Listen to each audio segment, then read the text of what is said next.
Next is Groupon. Now you can actually use Groupon for both local businesses as well as online businesses, but in this instance, we'll be using it specifically in the domain of local businesses. Now this is an incredible resource for a couple of reasons. First of all, when you are doing sales and when you're attracting clients, one of the big things you want to look out for is intent.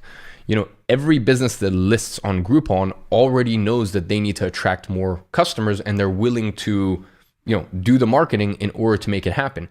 It's just they're doing it in a way that's very clunky, slow, inefficient. And the second reason, why Groupon is so good is because, as I said, they look at intent. They already know that they need more customers and marketing is the way that they're going to do it. It's just they're paying through the nose to actually list on Groupon. Most people don't realize that this is how these businesses work. They have a fee. So Groupon ends up taking a massive, massive fee in order to bring them leads. And it could be done so much more cheaply through, whatever service that you're offering. And also it's something that's kind of more, at the end of the day, Groupon is the one that controls the traffic. Whereas if you can control the traffic, lock it in, especially for these local businesses, collect emails, collect phone numbers, and really get, take it into their world rather than the world of Groupon, then, that's very, very powerful.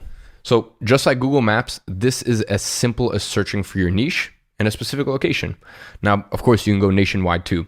Then you can actually also search the name of the business in Google. Now, whilst this module isn't about outreach, it's really important to note that, when you have a lead from Groupon, the last thing on earth you want to do is just treat them like any other lead, okay? Instead, use this as an angle. In your initial email to the business, you can let them know that you found them on Groupon and, ask if it's working for them. Refer them to the fact that, Facebook ads or any other services that you're offering could be much more cost effective and the reasons behind it. Now, this is far more likely to elicit a response than just a standard outreach email because, as I said, you're acknowledging the fact that they do have intent on growing. They do have intent on bringing new customers and they're willing to pay for it. All you're doing now is you're just showing them that, hey, there might be better methods out there in order to make this happen. Another outreach method where leads have demonstrated a high intent is job sites like Reed or, even LinkedIn job listings, et cetera, because there's a lot of people out there. Now, depending on the niche that you are operating in, you have to be very mindful of actually, what you're searching, because most of the time the job listing won't be Facebook advertiser. Unless it's, an actual agency that's looking to hire. And obviously that's not what we want. More of these corporate jobs usually tend to be listed as like digital marketing executive or social media manager, stuff like that. So as I said, you've got these businesses out there that know they need this or at least think that they want this in-house person to help manage all of their marketing. Now, what do they want? They don't necessarily care about someone being in-house. They just want someone to handle this aspect of their business. So really what you need to do when you're on Reed or LinkedIn or any of these other job listing sites is you need to really read between the lines. What are they asking for? They might say, hey, this person needs to be good at Facebook ads, email marketing, et cetera. Read between the lines and see what it is that they actually want. Next, once again, use this as an angle for your outreach. Decide whether that's email or whether you manage to find the business owner's personal Instagram account or their personal Facebook, whatever.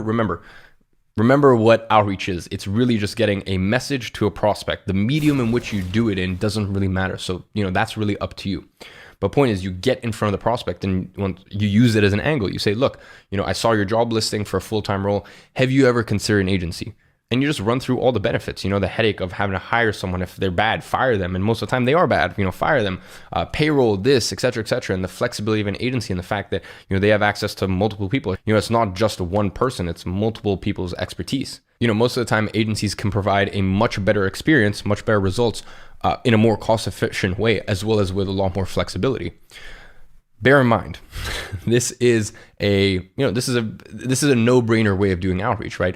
So there's a lot of people who try to get clients literally just by using this method. So as I said, a lot of agencies are quite wise to this, but a lot of businesses are also quite wise to it. So for that reason, if a job spec says, please no agencies apply, obviously respect their wishes and stay away from it.